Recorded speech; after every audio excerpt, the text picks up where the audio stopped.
And can I encourage you all to use the chat function today for questions, because we may not have a lot of time at the end of each presentation for questions. Okay, next slide, please.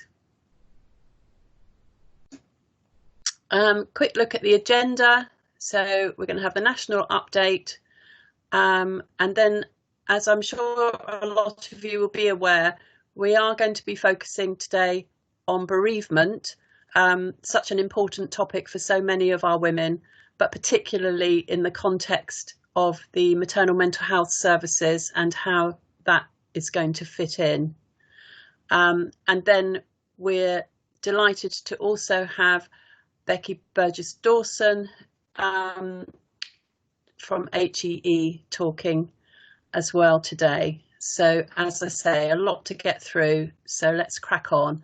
Next slide, please. And the next one. So this is a shout out to specialist perinatal teams on the call. There's a national survey for health professionals and patients around video conferencing and how well it's working. I would really encourage you to fill this in, and a massive plea from me, because I've only had one back from Hampshire Thames Valley, so please use this. Although it's focusing on video conferencing, I know for a lot of services, telephone contacts not being able to be counted has been a real bone of contention, and there are narrative boxes within the survey, so you will have, and your patients will have, ample opportunity to say if they prefer the phone, the reasons that video may not be the right medium for them. So I would really urge you to use this to get that feedback back. Next slide, please. So we're going to the slides from the national meeting held on the 17th of July. I'm not going to labour on these either, but just an announcement to say that the transformation funding was actually signed off yesterday. So we are all systems go with the maternal mental health services, which is great news, because as you know, we've been waiting for this for a while. So these slides were all taken from the national meeting on the 17th, and teams that are going for early adopter or fast follower status will probably get this information anyway. So as I say, I don't want to labour on it. There's a little bit more detail probably to what you've already had. But the key messages I would say is that they must address the health inequalities in your area. So you need to make sure that that is in your bid, and that these services should be multidisciplinary. So they, I think if we go to the next slide, it might say a little bit more about the makeup of the teams. Yeah. So that's an example workforce model, but they're very interested to look at the role of peer supporters within these services, as well as obviously psychology and nursing and midwifery. Next slide, please. Is there anything on there that we need to spend any time on? So yeah, very much what I've already been saying about targeting the health inequalities in your local area. So it goes back to conversations we've had on previous areas, that you have to know your patch, to know the people that you aren't getting in front of and the people that aren't coming to your services. So, and do remember that with this transformation funding, some of that in the next 2 years could be about project leads that can do some of this work for you. So we're always happy to have conversations with people about how they can use this money to help do some of the hard digging towards the services. And I would encourage all of you specialist services on the call to either go for early adopter or jump in for fast follower and just test the water. It doesn't need to be a massive fully resourced service that you start with, as we've said before. Okay, next slide, please. That is just about the funding process. So I think we'll skip to the next one. Thank you. And this came out yesterday, which is the timeline. I know this will be of a lot of interest to some of you and not much interest to some of you as well. But for those of you that are interested, remember these slides will come out quite promptly after the webinar. So again, not to labour it, but it looks like if you read through the proposed timetable that we'll be ready to go by October after the bidding process. So that's really good to have that confirmed now. Okay, next slide, please. So we said before that I think in the last webinar that we were going to move from COVID resources to long-term plan resources for you and start to collate resources and get them out to you about each different element of the long-term plan. And in line with this is the first resource that we're highlighting to you, which was from the Parent Infant Foundation, and it is an online infant mental health training resource. So it has collated all of the evidence-based infant mental health training in one place. Really worth a look at, particularly thinking about us moving towards working with an older age group than we're used to and maybe needing to skill our staff up to meet that need. So that's really important.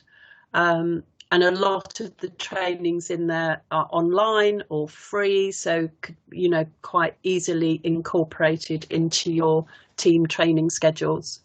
Next slide, please. Oh, we're over to our first speaker. So as I said, we're having a focus on bereavement today.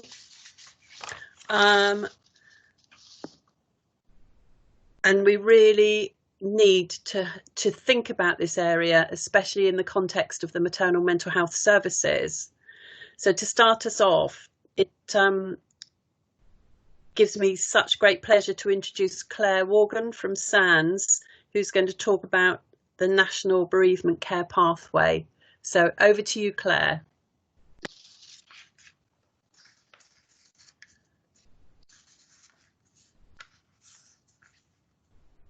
Now I can see Claire's on the call. Here we go. Can you hear me? Yeah. I'll mute myself now. Thanks, Claire. Do you want to put your camera on as well? Yeah, can you not see me?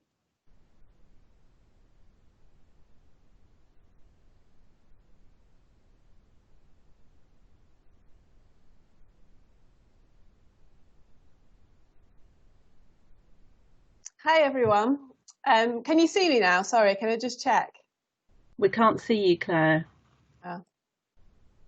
Is that better? Yeah, that's better. Good. Sorry about that. Hi, everyone. My name's Claire Worgan. I'm the Training and Learning Resources Manager from SANS. So I'm going to talk today a bit about the National Bereavement Care Pathway. So normally it would be my colleague Mark that's talked you through the pathway. Mark is the Bereavement Care Pathway lead. He's actually on annual leave, so you've got me today, so I'm going to talk you through it. Next slide, please.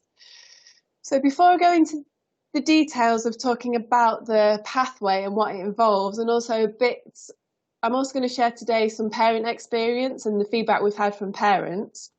I've just got a short video which kind of introduces SANS and the work we do with healthcare professionals.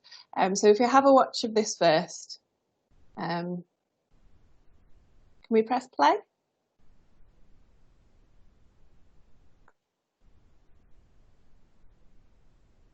Sorry, can you hear the sound on that? No. Not yet. Hang on a second. I'll just... There's a little tick box. Yeah, I forgot to press it. So yeah, I always do that. I'm just going to redo that.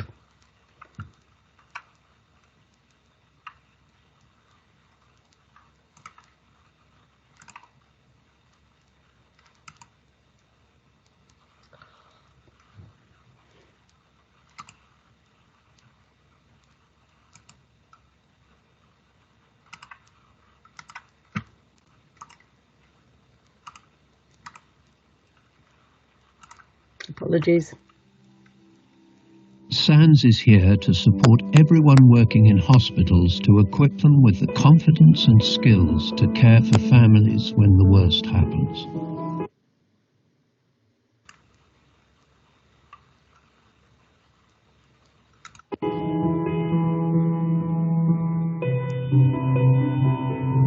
The death of a baby is life-changing, so it's vital that the NHS is supported to provide safe and sensitive care for bereaved families. Supporting bereaved families can be challenging for NHS staff who are often working under pressure and may feel unprepared and daunted by how to respond when a baby dies, not knowing what to say or do and feeling worried about getting it wrong and managing their own emotions. SANS is here to help. We have the expertise to support all healthcare professionals so that bereaved families are well cared for when a baby dies.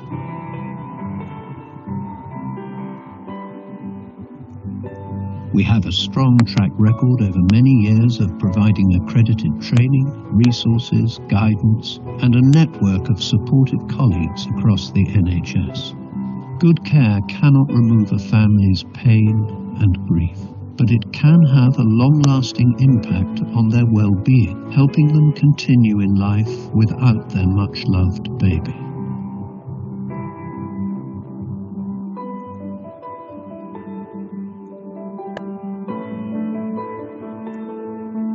By sharing what SANS has to offer, you will help us empower more NHS frontline workers. When NHS staff are well supported, families are well supported. So as it says there, SANS supports healthcare staff, both in terms of training, resources, but also emotional support. So we have a helpline that's available for anyone who's affected by the death of a baby. And at SANS, we have three core aims. So our first one is saving babies' lives. So we fund and we support a lot of research to look into the reasons why babies die. Obviously, that's a really important theme for bereaved families across the UK. Our second core aim is to ensure that when a baby dies, all families receive the best possible bereavement care, and that's what I'm going to talk about today. And our third aim is to provide direct bereavement support for families. So after families go home and go back into the world after their baby's died, it's really important to have really good support. So SANS also provides various channels of support for those families. So today we're going to focus on bereavement care. And when we talk about bereavement care, it's not clinical care, it's the care around the family when the baby dies. So it might be when the baby just dies, or it might be antenatally when they get a diagnosis. So as soon as this family realises the baby will probably die or has died, then that's when bereavement care becomes so important. I guess the first question is, what is bereavement care? So then on the next slide, can you go to the next slide, please? We've got a mum who's going to basically explain why bereavement care is so important and the difference it actually makes to families. At SANS, everything we do is informed by bereaved parents. So we obviously support a lot of bereaved parents, but a lot of bereaved parents feed into our learning and training resources. So everything we produced has the bereaved parent at the heart. So we're going to have a listen now to this mum who will explain why bereavement care is so important from a parent's perspective. Will we press play? Yeah.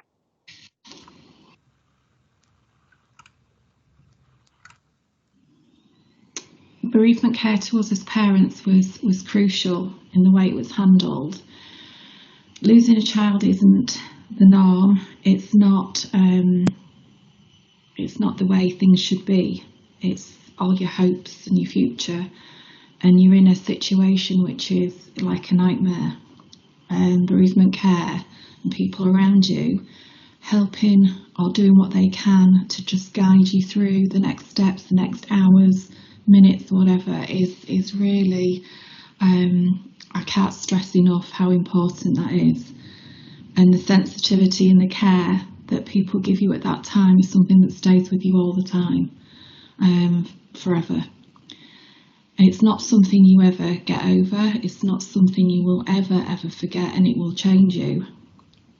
But people that are with you during those dark times, and especially initially when the worst thing in the world's just happened, is just, it can't be understated.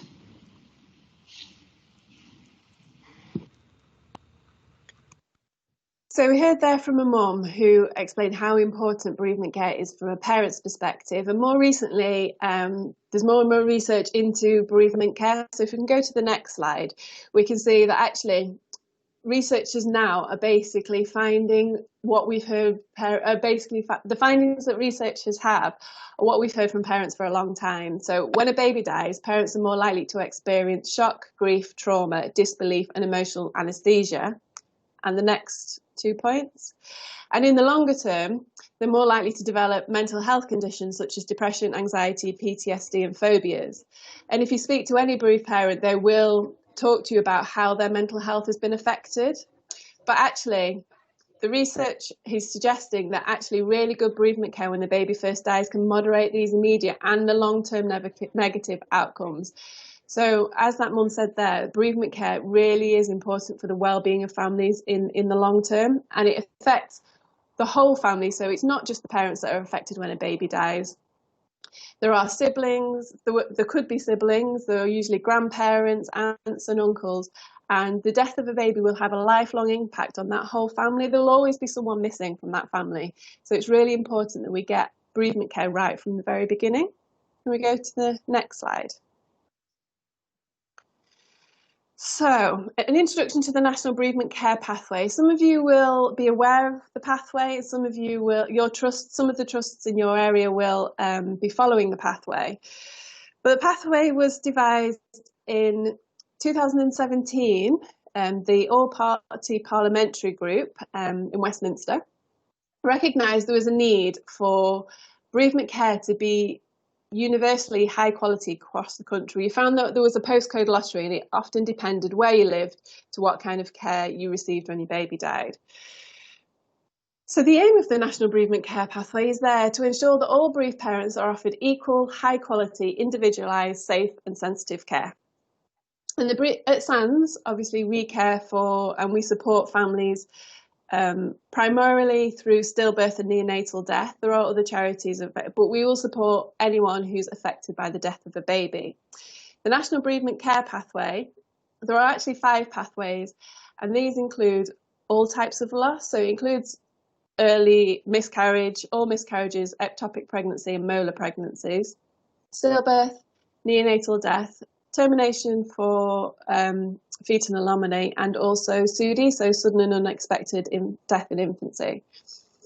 So we see these pathways as the parent's pathway. So rather than a healthcare professional, from the healthcare professional's perspective, it's from the parent's perspective. So these are the pathways that these parents go on when they experience these losses.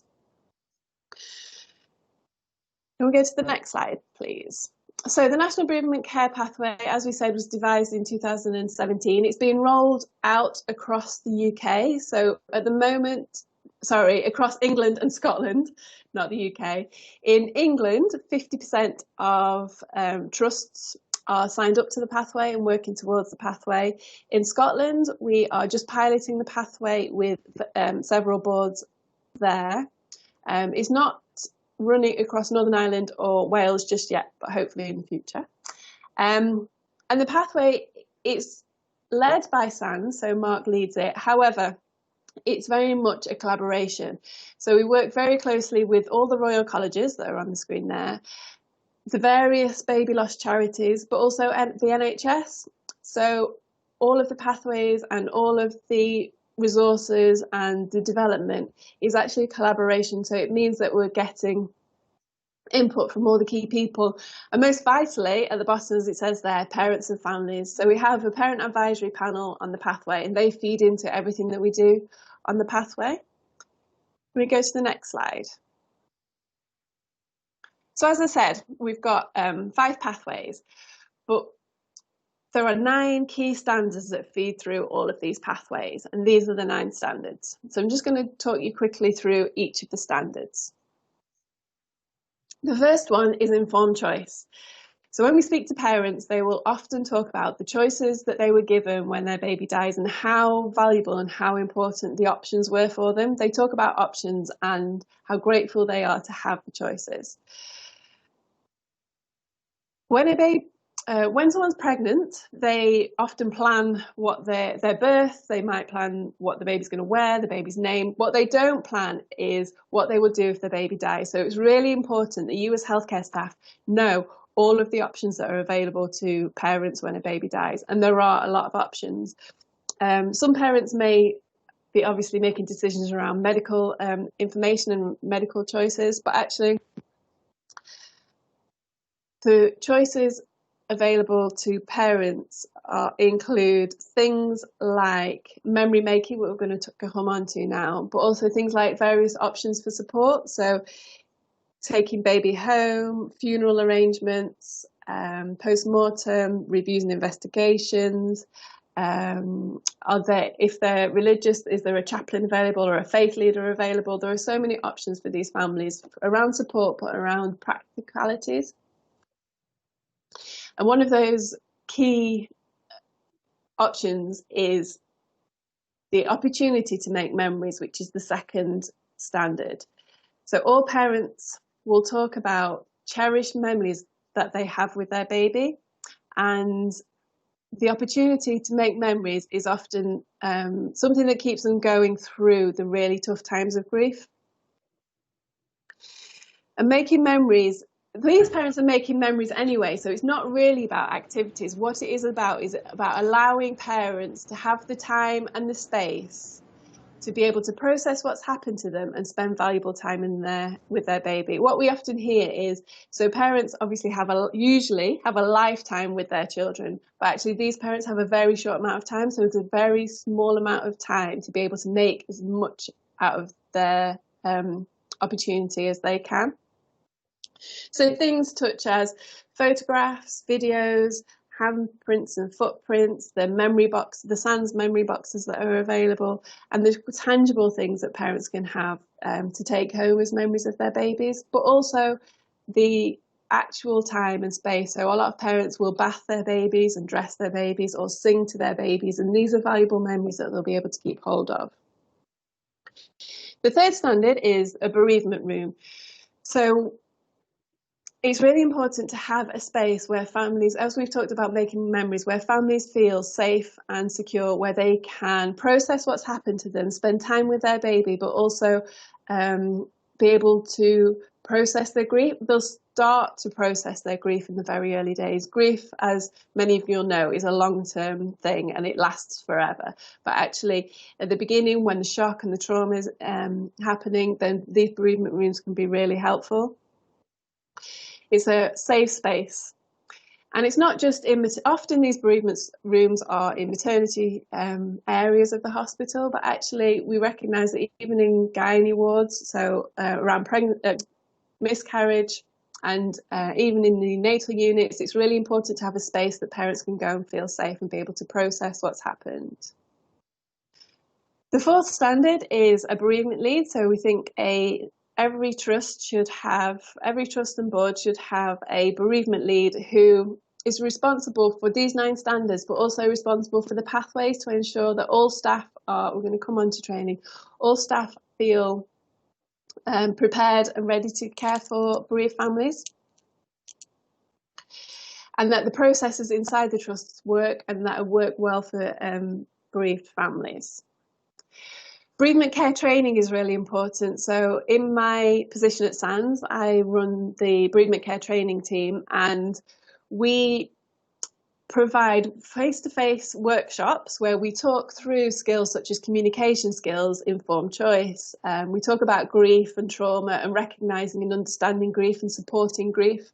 And we also talk about self-care for healthcare staff and the support needed for healthcare staff. We recognise that when a baby dies, it's obviously devastating for the family, but it's possible for healthcare staff to grieve. So it's really important that staff are supported.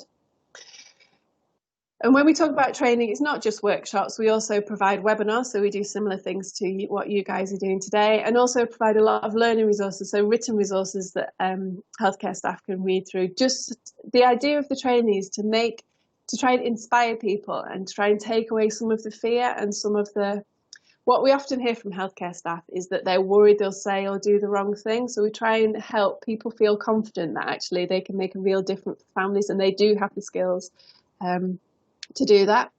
And that leads us on to support and resources. It's really important that in every trust there is real support for healthcare professionals that are caring for bereaved families, both when the baby dies but also in the longer term. At SANS we have an advice and helpline for anyone who's affected by the death of a baby. So that is for parents and families, but also for professionals. So if a baby dies on your shift today, or if you're really struggling with your own emotions, then the helpline is there and they can talk you through your emotions and provide that real support. But they're also there for practical advice. So if you are caring for a bereaved family and you're not sure how to approach them with informed choice, or you're finding it difficult to communicate with them, or you can't find any ongoing support for them for when they go out into the community, then the helpline is there and available to support healthcare staff. So I will share the phone number at the end, so please do keep that in mind when it comes to support. The next standard is a parent-led bereavement care plan. So it's really important in the very early days to recognise, to listen to parents. Again, when we talk about communication skills, listening to parents is really important, and asking the gentle questions to understand what's really important to them.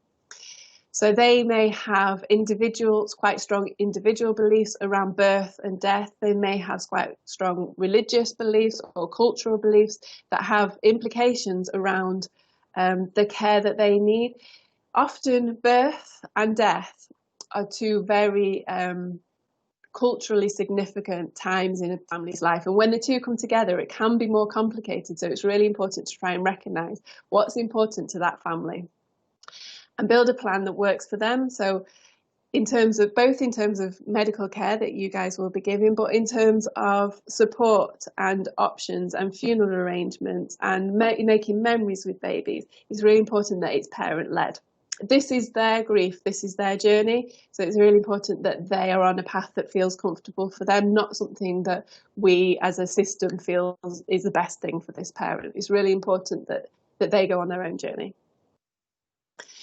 The next standard is a system to signal that there has been a bereavement. And again, this is a processing issue to ensure that all staff on the parent's journey, whether maternity services, neonatal services, the GP, the health visitor, anyone that comes into contact with that family is aware that this family needs bereavement support. And finally, an emotional and mental health assessment should be carried out for all bereaved parents when a baby dies. So before they leave the hospital, when you are signposting, which again is part of the informed choice, it's really important that an assessment is made. And if a referral is needed, some parents will need an emotional and mental health referral, depending obviously on their history and their experience of trauma and what's happened to them around the baby's death. And it's very important it's carried out in the very early days so that parents get the right support from the baby's death. Can we move to the next slide? So for the National Bereavement Care Pathway, so this is the web page, and if you want to get hold of all the pathway materials, any online training, then please visit the online toolkit. There's a section on there for professionals with all of the resources, all of the information, but all of the contact details of how to register your trust. Can we go to the next slide? Oh, and there's the button. So if your trust is registered, find out if your trust is registered on the National Bereavement Care Pathway. And if it is registered, speak to the leads who are managing the pathways in your trust, and find out what options are available for parents and how the pathway works in your trust. If the pathway is not live in your trust, find out why. So register your interest here and work with the different teams to put a plan in place. So hopefully we can get the pathway in all trusts across England and Scotland. We have the next slide. Yeah, we can click through all of these. I think I've covered most of these. So I've talked about talking to the pathway lead. There are e-learning modules on the MBCP website, so do take a look at those. There's 2 modules on there. One is for healthcare professionals, and that's about half an hour. And the other one is just a 10-minute module for anyone who will come into contact with someone who's lost a baby. So it could be reception staff or porters or care assistants, anyone who might come into contact, because there is often a fear, I don't know what to say and I don't know what to do, and just a gentle introduction can give confidence. So it's definitely worth looking at those. There are also audit resources on there, so you can audit your current practice against the 9 standards. Currently, we are offering free webinar training for anyone who's got an interest in bereavement care. It's a 2-hour session. We basically talk about what I've already talked about. So we cover communication skills, we talk about grief, trauma, the perspective of the parents. In our training webinars, it's not mostly me, it's mostly bereaved parents that speak. We have a lot of content from bereaved parents, and actually listening to them, you can learn a lot and get a lot of confidence in your own practice. In September, we have an MBCP workshop for your region. So the details of that will come out shortly, and we definitely recommend that anyone who's interested will join. So this is for healthcare staff to network and talk about how the pathways are working or not working, and kind of share skills and share tips and advice. And then finally on Twitter, we have the SANS Insights page, which is a bit different to the main SANS page. It's our feed that provides anything to do with education, research and policy around stillbirth and neonatal death. So if you are interested, do follow us on there. And then finally, I think I've got 2 more slides. The next slide, please. So these are resources available from SANS. What I'll do is after this session, I will share all of the links so that you can click onto these. So we've got a lot of resources around COVID, both for parents and for professionals, around bereavement care. The National Bereavement Care Pathway materials are on there. We'll share links to the webinars and the training. And then SANS support services. As I talked about earlier, SANS support services are there for anyone, including healthcare staff. So links to that and our memory making tools will also be available. And can we go to the final slide? So finally, as we started with the parents, I'd like to finish with the parents. And this is a quote that we came through from a parent on SANS Insights on our Twitter page. So we hosted a session for bereaved parents, asking them for their feedback on their care and what they would like us to share with you, healthcare staff. And basically this sums up the whole conversation that we had. It came from a mum, and she said, "Please give families as much time, kindness, compassion, support, informed choice and signposting as you possibly can.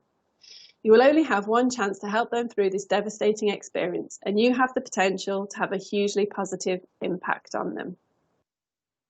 And that basically sums up bereavement care. So do we have any questions?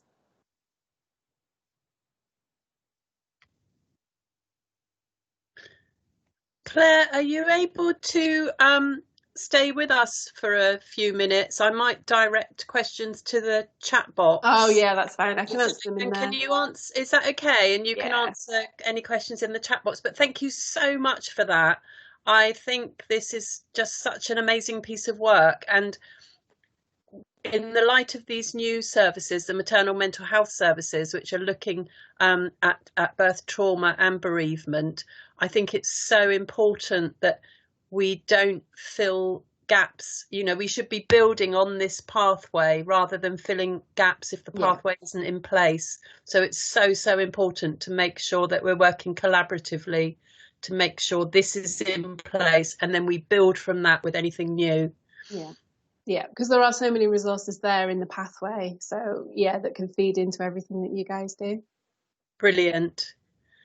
Thank you so much. Okay, I am going to move on then.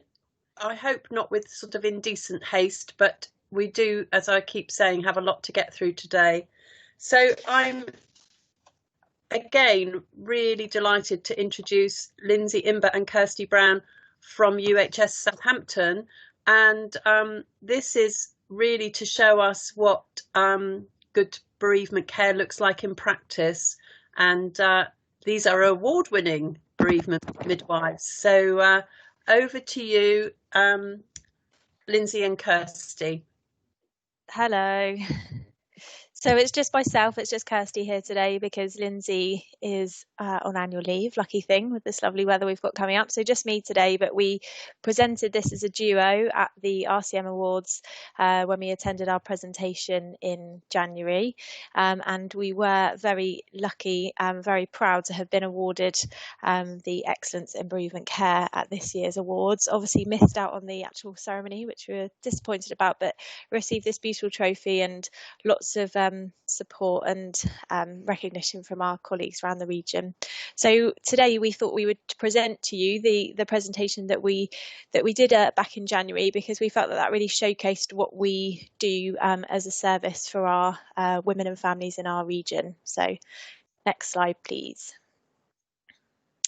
That was the covering slide, so next slide please. So firstly, this is our team. So Lindsay is on the left of the picture, I'm on the right, and we work for University Hospital Southampton Foundation Trust, and we're at the Princess Anne Hospital, so we have a separate standalone maternity unit here. And over the past 5 years now, we've developed this service from a team consisting of one midwife, so Lindsay took the job over from a midwife who retired, to a team of 2 midwives now covering bereavement care for 22.5 hours in our service. And we've also got a really fantastic support team here at the hospital. So there's a midwife who's covered me while I was on maternity leave, and she's able to still support the service if there's annual leave or sickness for any reason, of which I don't think Lindsay or I have had any. But she's there to support us, and we've also got really excellent support from one of our portering supervisors, who just does a fantastic job moving our babies and supporting our families and things with paperwork and that side of things when parents drop things off perhaps. So our next slides are going to demonstrate to you all how effective our small team can be. So when we were given the task of when we were shortlisted for the award, we wanted to showcase to people how proud we were to be shortlisted. And then we thought, right, what can we do? Let's use the word proud. And then we decided to break that down into different categories for the presentation itself. So as you can see, you've got providing support, relationships, outreach, unique, and developing services. And for those clever bods on the presentation in a minute, you're going to see that the D is missing from the presentation later on. I had a version of the presentation that wasn't updated on my stick, so apologies. I tried to amend that today, but it was slightly too late, but I can talk through the letter D. So next slide, please. So providing support. So both Lindsay and I are visible senior midwives on lay boards. So Lindsay's been a midwife for 20 years. I've been a midwife for 11 years this year. Lindsay herself has come from a community background and then transferred into the high dependency team and is a labour ward coordinator. So she's visibly on the floor. She now works 30 hours a week. And I'm part-time and was also a community midwife, then came into the service in the high dependency team and bereavement care, and also recently completed a year within our fetal medicine team as well, which obviously gave me another dynamic to support bereaved parents that were coming through from that side of the service. So Lindsay and I both provide on-call support. So what we would do is we both obviously have our phones on at home, and that's not to say we would come into the service, but it just means that the midwives on the floor, if they've got a particularly challenging situation, they're actually able to access us from home just to give us a ring and say, what should we do in this situation? And we're more than happy to support them. Obviously, if one of us has had a glass of wine, obviously the other one would be able to answer. So that's no problem at all, and we're always happy to be contacted. We've got really excellent communication within the team, and really just all support each other within the team, within our wider team that we have for our support system, and also obviously our staff and colleagues alike.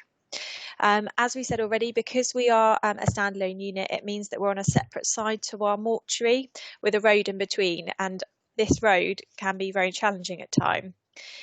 So we've now developed a service whereby if babies aren't moving over across to our mortuary and having a post-mortem, we're able to directly release here from our holding room straight to our funeral directors or chosen funeral directors for the family. And that's with one of our fantastic portioning supervisors that we mentioned. And if obviously they do move to the mortuary, then we're able to support parents going over and visiting if they want, or they can remain here with us and visit in a more comfortable environment. Our good team dynamics with the mortuary staff means that, that's why we've been entrusted to carry out that service, which we're, so pleased that we're able to do. And so Lindsay and I essentially provide a package of care. So postnatally, so we would look after women in the hospital if we're on a clinical shift, or for example, today we've got a family down on labour wards. So I will go down following the call. I will speak to that family, support the staff who are caring for that family, and then go through their needs afterwards. So whether that be memory making, their funeral paperwork, and both Lindsay and I are able to take post-mortem consent as well. So this obviously just really offers excellent continuity and obviously accuracy of documentations, because as we've said, we want the parents to have, as little distress as possible. And we know that, that can be increased if things are done wrong or people say the wrong thing, as we say, and we know that that's an ongoing worry and challenge for people. So we're just there as that support system. And then once they go home, we offer them telephone support, usually until they return for their follow-ups with their named consultant. So, anywhere between sort of 3 to 4 months time. So we're able to offer them that support. And on the right hand side of the picture there, you can see that that's Southampton's trust values. And hopefully what we're doing in this presentation is showing you how we strive to achieve excellence in everything that we do, with the focus always upon working in partnership with the families. So as a team, our fundamental role is one of support both to our families, colleagues and each other. So next slide, please. So relationships within the team and within our sort of wider services, whether that be in the hospital or external services. So the picture to your top left is we've got our funeral directors in there. So that's the gentleman on the left. That's Lindsay and myself in the middle. The next gentleman is our porter Mark, and the man to the right hand side is one of our Muslim community who comes from one of the local mosques. So Mark in the middle, the gentleman in the black, is our head porter, and he's the person that provides that logistical support to our team, and we've encouraged him to develop that role within his portering role. So he will check the baby's labels, he'll check paperwork, and he will move babies, as we say, either directly to the funeral directors or he will move them across to the mortuary in conjunction with the funeral directors. And this is a really unique role within the trust, because other places would just have a mortuary where babies would directly go to. Gareth to the left of the picture is one of our funeral directors. They visit us 3 days a week. So they visit on the days when Lindsay and I are in service, so Monday, Wednesdays and Fridays, and liaises directly obviously with Mark to oversee these babies being released and moved.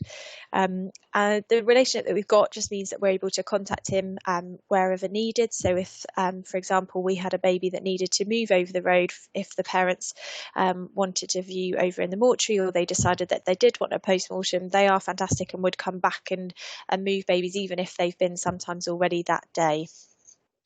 Our neonatal family support sister is the lady on the right of the picture with the short hair, so in the middle of Lindsay and I.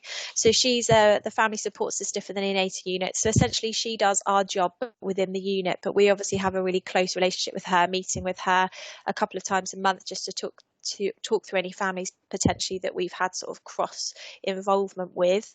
So we will often join her for antenatal counselling. So if we're meeting a family perhaps from our fetal medicine unit who may require our bereavement care services rather than Lisa's, if it's a baby that we may know may pass away very shortly after birth, and then essentially Lindsay and I would care for that family rather than Lisa. But it's just making sure we've got that really cohesive working. Lisa's also our link for Naomi House, which is a local hospice, which I'll talk about a little bit later on. So down the bottom left of the picture is another one of working with the gentleman in the top left picture, so two of our members from our Muslim community, and we've got a brilliant relationship with them. We've attended workshops and open days which just enable us to make sure that these Muslim families have got the right care, that people know what's happening. We're able to expedite their registrations and things like that, and we've got a list of contact numbers that we're able to call through directly with them, just to make sure we adhere to their religious beliefs. So yeah, they're really fantastic to us in the community. And then the gentleman to the right of the picture is our wonderful registrar Simon. So he's the team lead for the registrars in Southampton, and what we're able to do is just make convenient, appropriate appointments for these families. And what we do is we scan across our documents, so that they are checked prior to the families attending these appointments, so that we know that there aren't any mistakes. They can at least be rectified if there are any before the family attend. And then we've just been able to establish a service which Simon hopes to roll out really across the region, just because we felt that it's been a really successful part of what we're able to offer for our families. And in the middle, it was a little emblem there for the Fairgrove Centre, and that's a really fantastic counselling service which is available locally. And there's also the Lilies, which is across in Eastleigh, so it's like a sister counselling service, and they are able to support families who have lost a baby, whether that be earlier on in pregnancy, so miscarriage, late fetal loss, stillbirth, neonatal death.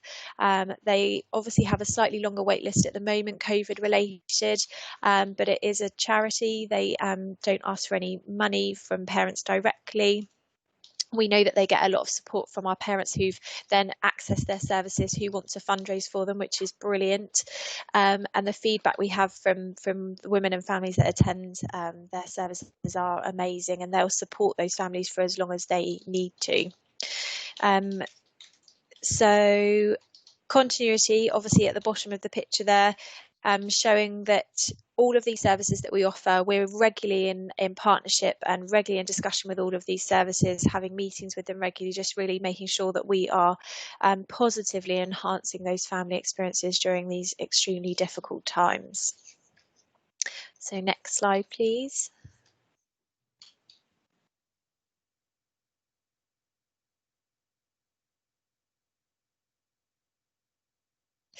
So we wanted to talk through a couple of case studies of families that we've cared for of recent.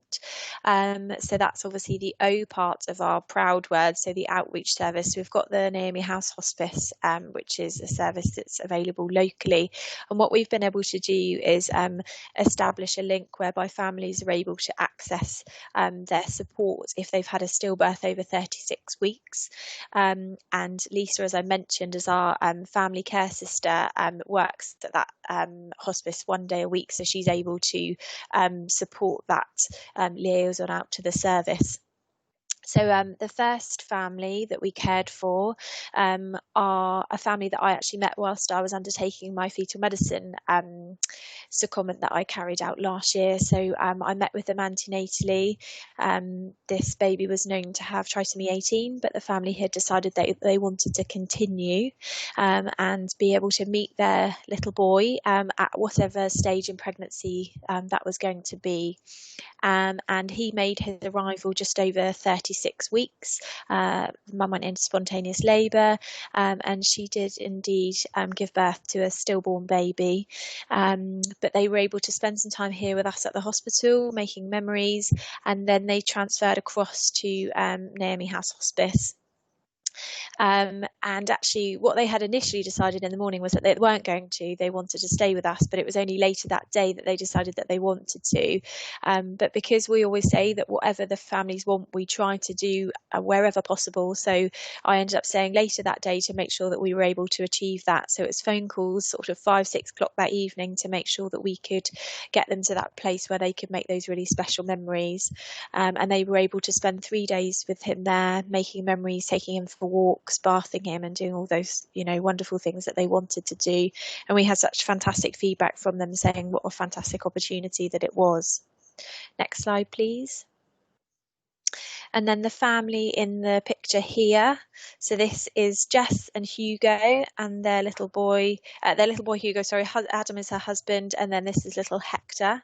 And similarly again, Hector was also known to have trisomy 18, and Jess and Adam very much again wanted to continue their pregnancy with Hector, and see how the pregnancy progressed and at what point they were able to meet him hopefully alive was their preference. So with our fantastic fetal medicine service, they decided at about 30 weeks of pregnancy that enough was enough, and to be able to meet their little boy alive, it was decided as a multidisciplinary team that they would have a cesarean section, which they did, and they were able to meet their little boy Hector, who had a few short moments alive with his mum and dad before he peacefully passed away in his arms in theatre. And then once Jess had fully recovered from her cesarean section, we worked as a team, so with our family care sister, to then ensure that Jess, Adam, Hugo and Hector all could transfer out to Naomi House together, where they spent 10 amazing days as a family together, just really accessing those wonderful services that they have. Next slide, please. So we believe that we've been able to offer a unique service here at the hospital, and we've been voted in the past few years for 2 trust awards that have been peer voted, so by colleagues in the trust. And I'll talk a little bit more about that in a minute. We've also organised bereavement study days, which we've invited other local trusts across the region. So the SHIP study days, so Southampton, the Hampshire Hospitals, Isle of Wight and Portsmouth, and those other midwives support workers were able to access that study day. And as we said, always putting families at the forefront of bereavement care is our absolute pinnacle of our services. So going on to the next slide and talking about a family which was a very unique situation that we had, and felt that we were able to provide a really important service to this family. And as we mentioned before, it's that road that is the challenge for us. So the baby to the right of the picture there is beautiful Florence, and sadly her mummy came in having had an epileptic fit in pregnancy, and sadly was very unwell when she arrived here, transferred across to our general intensive care unit. But after a week, the decision was made that unfortunately Sam had a catastrophic brain injury and was unable to survive any longer. So the family obviously took that very difficult decision to turn off her life support. But what we were able to do was transfer Florence across to be with Sam the day that she passed away. So all of the family got to be together. So this was on a day when the funeral directors didn't visit. This is a day when I wasn't working, but I was able to come in, transfer Florence across, take over our cuddle cot, and the family were all together to spend those hours together. And we just received some amazing feedback from the family. As you can see, some of those quotes up on the screen there, just saying how much it meant for them to have all been together as a family that day. Next slide, please.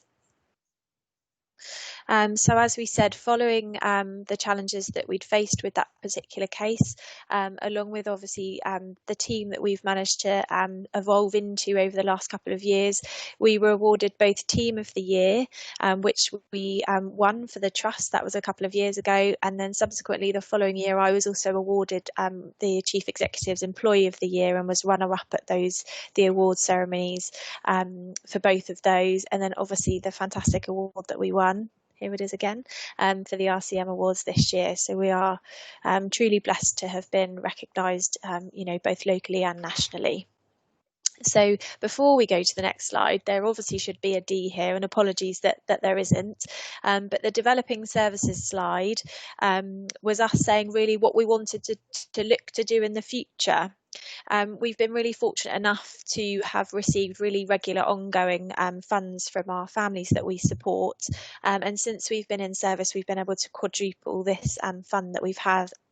And this actually enables us to, make our services better. So we've renovated all of the rooms within the hospital. So whether that be the rooms that these families give birth in, the rooms that they're able to access, obviously currently not in the COVID situation, but when their families are able to come in and join them and just have comfortable areas with which they can spend time together.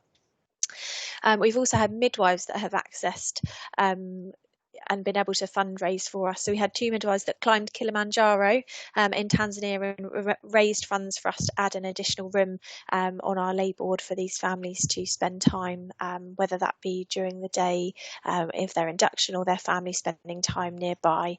And we named that room the Lunar Room because they are aptly named Lucy and Nina, so joined together, that's the Lunar Room. And we've also established excellent links with our university and provided study days for them. And we regularly attend the study days at the university for them to enable their training to be the best that it can be, because we know that students come into practice and that's often one of the things that they worry about is, are they going to be able to support these families in practice? So we regularly attend the university for those as well. We also would like to, in the future, perhaps develop a rainbow clinic. We were on the study day this year up in Manchester, and we're hoping to attend that again, obviously because of COVID, but we weren't able to. But this is something that we really hope we would be able to achieve in the future. The other thing that we do is receive feedback from these families. So once they go home, both whether that be from a PMRT perspective or them filling out a questionnaire, so that we're really able to make sure that we give the best care that we can and develop services wherever we can to make it better for them. So the next few pictures you can see showcase some families that we've cared for, the services that we have developed, so we hope you enjoy.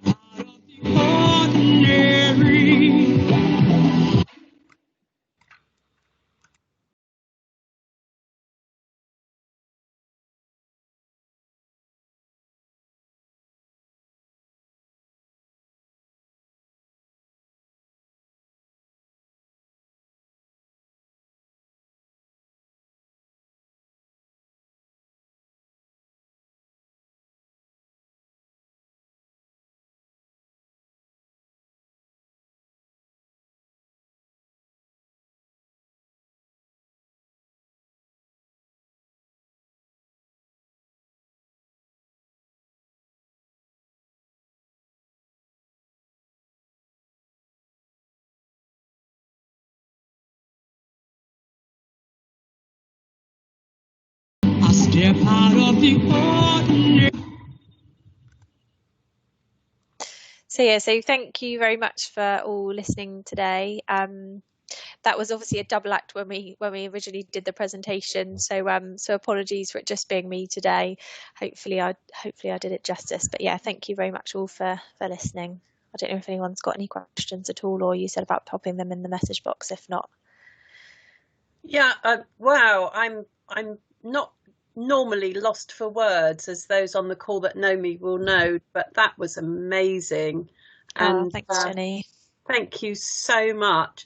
And I think for me, because we are talking a lot about these new services that are going to be developed, it's made it even more crucial that we don't replace that work, and that we work collaboratively to make sure absolutely. That's the platform that the new services build from, because we will end up with something so amazing for these women, so long as we don't fill gaps that should have been filled by amazing services like yours. So I think that's a really strong message for today. So yeah, I'm blown away. I really am. Just taking a moment here. That was just fab, and you rightly deserve the accolades. I think that I knew it was good, but I didn't know the detail of it, and it's absolutely excellent. So well done. Thank you.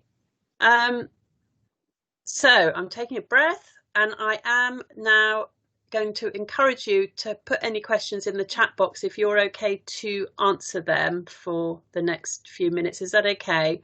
Yeah, absolutely. And then I will now introduce again, very happily introducing Becky Burgess Dawson, who, you know, we've worked together for quite a few years now, and I think education is so vital to all of our staff from pre-reg right through.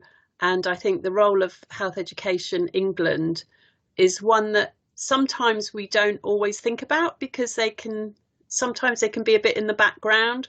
So to have an opportunity for Becky to come and talk to you all about what they're actually doing behind the scenes, I think it's a great opportunity. So it's with delight that I can hand you over to Becky. Thanks, Becky. No, thank you, Jenny. It's an absolute honour and a pleasure to come join you today. I've joined at the beginning of the webinar, and I'm so pleased that I did, because I got to see two incredibly powerful presentations. Kirsty and Claire, I can't follow that. Thank you so much. It's been an absolute honour to listen to you both this morning. But thank you, Jenny, for a kind invitation. You told me this webinar reaches, let me look at your email, Hampshire, Frimley, Buckinghamshire, Oxfordshire, Bedfordshire. There are colleagues from Dorset who often attend, Kent, Surrey and Sussex. So I'm going to assume then that you've put subtitles for me across the bottom of my screen so that people can understand what I'm saying from up here in the north. Also that you've got people from right across the maternity pathway, which is lovely to hear. Wider mental health services, obstetricians, GPs, health visitors, primary care, as well as my usual audience in this field, the specialist perinatal mental health teams, both mother and baby units and the associated specialist community teams. Lovely to almost see you all. I feel you from up here. And especially welcome private, independent and voluntary organisations who we know provide stellar support, particularly colleagues from SANS and other areas. And when the presentations came before mine, I learned there was a thread of learning, development, training, education and support for that right the way through. And that's what I do as well. Next slide, please, if I could. And one more click. Now, my name's Becky, as I said, and I'm a mental health nurse. I'm a clinician and I'm a teacher. So latterly in my career, I came to work for Health Education England, our logo there. I'm ashamed to say, when I started to work for Health Education England, it was in the early 2000s, before I joined officially. I didn't know that the NHS was strategically formed of a number of arm's length bodies who all contribute to the service that you receive whenever you come into contact with us in the NHS. And that might have been my fault for not knowing, but I have a feeling that some of the rest of the healthcare community aren't always really clear how the NHS is made up. We just call the NHS.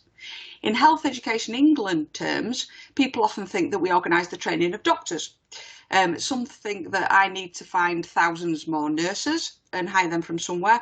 Some blame me really loudly and sometimes quite rudely that I'm the one personally responsible for making you do all your mandatory training online, especially that information governance thing.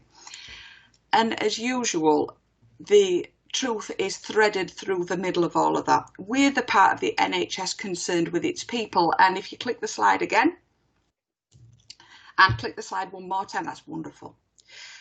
The truth is that we're concerned with the support of the people who provide the NHS, the right skills and the right values to be in the right time, in the right numbers, in the right place. So our closest partners are probably NHS England and Improvement day to day, because they build new and improved services in your local area, and they collaborate with us to discuss a number of ways that it'd be possible to provide people to work in those services and develop the skills and knowledge and abilities that they need. And the people who already work there is equally important as the new people coming in.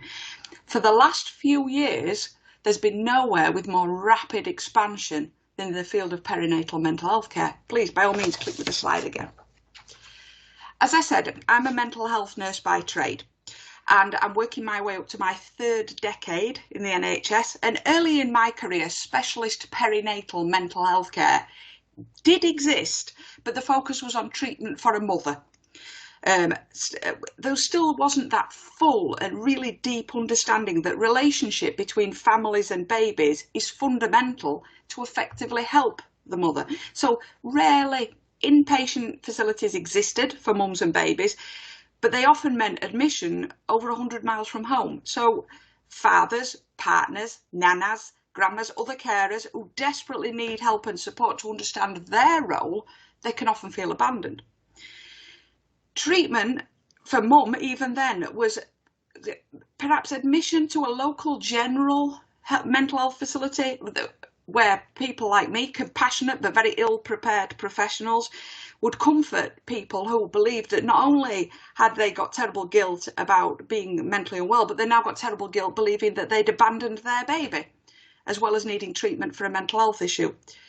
They've always been keen, passionate individuals, like some of those we've heard from today, who appreciate the lifetime of difference that you can make with the right interventions at the right time. There have been occasional attempts to do things differently over the years. Near the beginning of my career in a small general hospital, it just so happened that maternity and psychiatry were side by side in the same block, which I will to this day find odd. But there were a couple of exceptionally risk-laden nights when I, in mental health care, cut off a part of the psychiatric ward, put a cot in it, and attempted to navigate looking after a very psychotic new mum and her infant in that place. And the reason I tell you that anecdote is because as we campaign now for better services, more services, trauma-informed responses, care for wider family, more joined-up services between us all, we must also appreciate how far we've come. And just some of those policy documents there on your screen now, they've been our blueprint at Health Education England for the development of a workforce that's able to operate now in a place where we've got specialist mother and baby units, and we've also got the crucial community support in lots of places and the follow-up care nearer to home. There have been lots of developments in perinatal services and lots yet to come. The ambitions of the long-term plan are very ambitious, particularly in perinatal. Next slide, please. It's one slide with a lot of ambition. It's our stated intention to offer support and assistance, for instance, until baby's second birthday. Now, in saying that very quickly, I've just doubled the amount of time that perinatal services need to be competent and confident. And that's a lot of baby milestones. Those of my colleagues who work with infants routinely will know.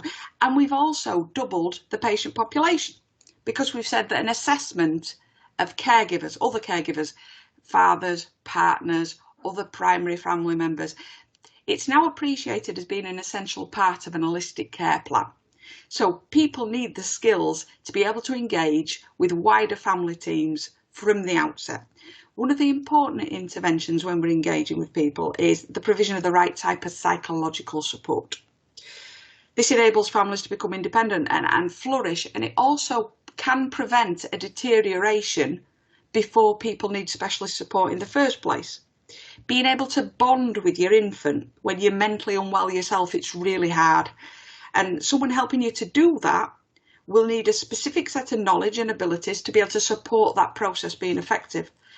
At these times, individual care not only isn't always possible, it's not often the right way to provide support. Family and couples work is also recommended. These are skills as well that need to be acquired. Health Education England, up to now, we've only really had a mandate to look at the specialist perinatal mental health teams and associated community teams. But as these have developed over a number of years now, we're now looking at the wider pathway. Spreading knowledge across the maternity pathway is becoming increasingly important. And that's why I'm really, really excited in forthcoming years to talk about the development of specialist perinatal mental health skills within the more general maternity and community settings, and including general practice as well. Next slide, please, because I'd like to really quickly explain to you how HE develop a workforce. Now, if you read the newspapers, you'll think that more doctors and nurses are the example of the answer. Now, behind those headlines, what never gets discussed are things like a specialist perinatal psychiatrist will take about 15 years to train, or sometimes the right practitioner to support high quality care might not be a registered mental health professional, but might be an infant specialist or a peer support worker. Sometimes culturally specific and very local knowledge and awareness is exactly what's required to facilitate people becoming families, becoming part of a wider community. So of course we do need new staff, and if anyone on this webinar has got friends or relatives who want to be part of us in the NHS, then our NHS careers colleagues know of 300 roles that they could potentially occupy. But in the meantime, there are other ways about effective workforce. I put increasing productivity first because I want to get this out of the way. I'm going to get accused of asking people to do more for less, and that's not the case. When I talk about increasing productivity, I mean about identifying what skills are required in a service to provide care, rather than talking about I need a certain profession, I need a mental health nurse. What do you need that person to do? That's the important thing. I'm so proud of the perinatal mental health competency framework, because it was the first of its kind that spanned all roles and all professions. And there is a whole domain in that framework about anybody having a perinatal frame of mind. When you're seeing someone of childbearing potential, you're thinking already about perinatal mental health.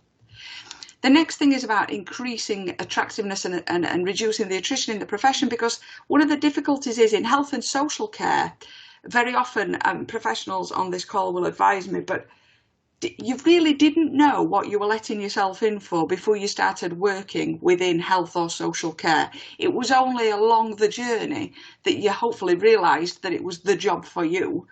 And roles can be quite siloed and quite specific, and we need to definitely always get the right people in the right place at the right time by them making informed choices about their career.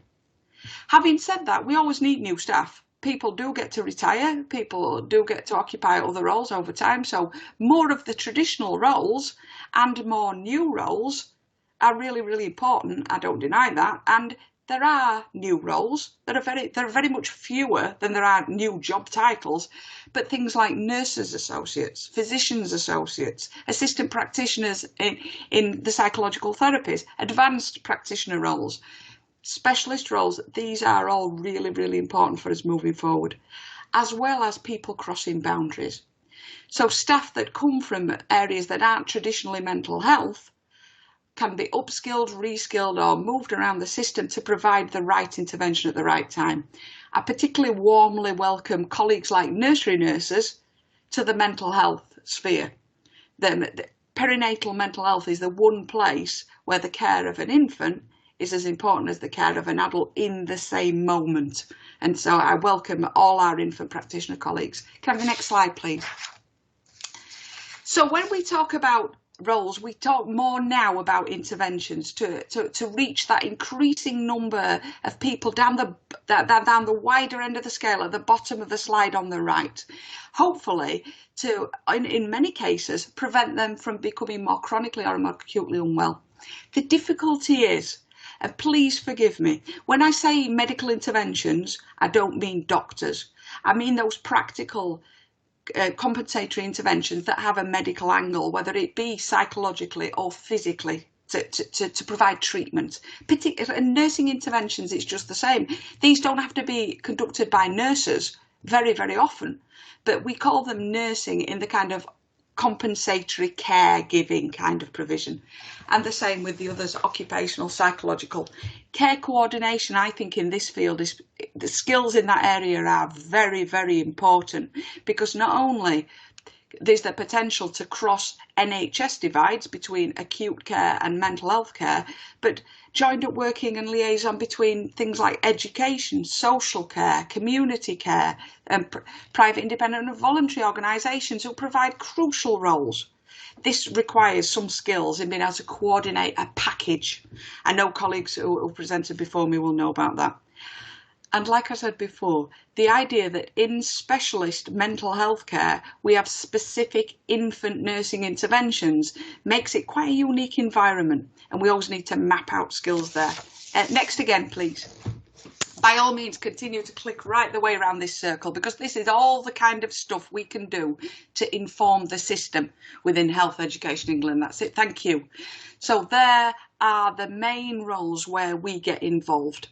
And what we need from you is your help to define the interventions that are working for the benefit of your patients and families. Because when we've defined what you're doing, we can define the skills required to do that, and we can do bespoke specialist training and professional development, and we can look at what roles make up a workforce most effectively. Next slide, please. One of the main reasons I'm here today, again please, again and again, the main reason I'm here is that we've had some key learning in health education in England over the years that we've been in existence. And that is, we always need to involve the people who need to display the competence. Very often they can tell us what that competence is. What do people need to know? What are the gaps in their knowledge? We need to communicate also the rationale for developing learning. It is no good to offer a programme of learning in a discrete skill that is outside of the context of other learning. It all has to be blended together so we can afford relevant learning for everybody who needs it, contextually as possible, because it needs to be employed in real life. I'd ask the healthcare professionals with me on this call to just think for a moment about the times in your either pre-reg or post-reg training where you were taught something at great expense, both in time and resource. Think of some time you were taught something that you never, ever do now, that you haven't done for some time. And making that real world flexible change to the way that we provide learning and development is really, really important. And this is the way we reckon we can do it here. Next slide, please. We need the voices of you all to collaborate with us. And when I worked in Yorkshire and the Humber, that was hard enough. Now I work for all of England. So doing that's going to be even more complicated. Having said that, today I am talking to you directly from the other end of the country. So there are some ways of learning that we're already adopting as a result of the current situation that we're in England. Next slide, please. This guy's called Etienne Wenger. In 1991, he had one of those genius ideas that are so simple, we don't know why nobody documented it before. The idea was that if people shared a concern or a passion for something, then what they should do is learn how to do it better together by interacting with each other. And if you think that that's a really obvious slide, the next one's going to get you even more. Next slide, please. We're suggesting that we create a community of practice right across England in perinatal mental health care. The idea is that you will get together with your joint enterprise, as formal parlance suggests, to build trust among you and share practice and collective intelligence. Now, you may think, looking at this, that you already have a community of practice in NHS England improvements, clinical networks, and you're absolutely right. The audience is all there, but you are concerned predominantly in that milieu with the creation of operational services, buildings in some cases, building new units, building new staff teams, creating new services. I want to establish a community of practice within HEE that gets people together for learning and development alone, to exclusively have that focus when we meet and share time. So next slide, please. Is this for you? Right. These are the objectives of such a group. We want people to come together and participate in horizon scanning. Help us to identify emerging challenges and opportunities to support people in the perinatal period, and then suggest to us opportunities for further learning and development. We're also in the background working incredibly hard to create documents, materials, products, courses, training opportunities, learning, and we want you to comment on those and sense check with us if they're the right things that we've done, and if they're useful, if they're operationally feasible, and when they need review. And support us to be able to launch things all over England, and also support us to know who else is important in the field so that we can engage with those stakeholders as well. Next slide, please.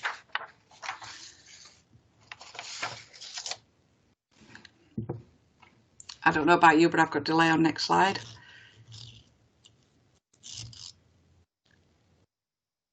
The next slide was going to be showing you it's a picture of some litmus paper, so it wasn't a huge deal.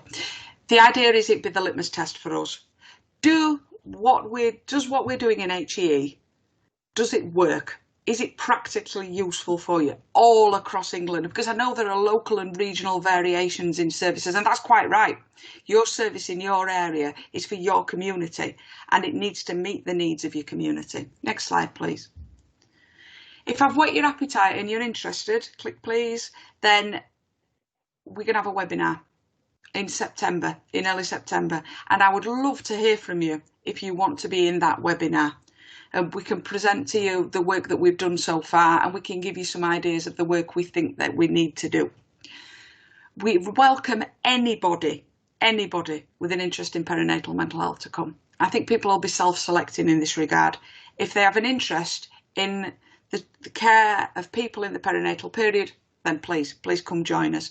And the last slide will give you lots of contact details for us. I'm the middle one with a huge posh name. I'm not. And my colleagues, my more learned and able colleagues, Emma leading the programme and Jeanette leading the projects in the programme, will be available to talk to you at any point via our email addresses there. Thank you so much. I really appreciate your time. I'll take questions in the chat box, Jenny, if you want me to.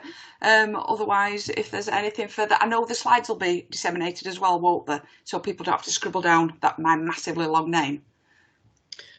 Yeah, thank you so much for that, Becky. That's really interesting and an exciting development with the community of practice. Lovely. I hope so. So surprisingly enough, because I was so worried that we were going to go over today because we had such amazing speakers, but we're actually within time. So if people want to unmute themselves and ask any questions of Becky, we've got time for that. Or if you have got things you want to put in the chat box, fire away. And I'm not sure how many of our other speakers we've got on the chat, but do if you're around, let us know, and then you could also answer questions if you're still with us. But I'm not sure if you've left or not, because I can't see that. Oh, so Liz is asking, should we email you directly to be involved in the webinar? I think people should email me directly to ask me anything about anything that they think I might vaguely be helpful about. I want to make connections around. I don't know if it's me as a person or as a mental health professional, but I like far better connecting with people about anything. So yeah, by all means, Liz, drop me an email and let me know. I'll put you on the list for the webinar, but if there's anything else in the meantime, I'm happy to field questions for all the mental health programme at HEE. And Claire is still with us, so if anybody's got any questions for Claire from SANS, she's still with us.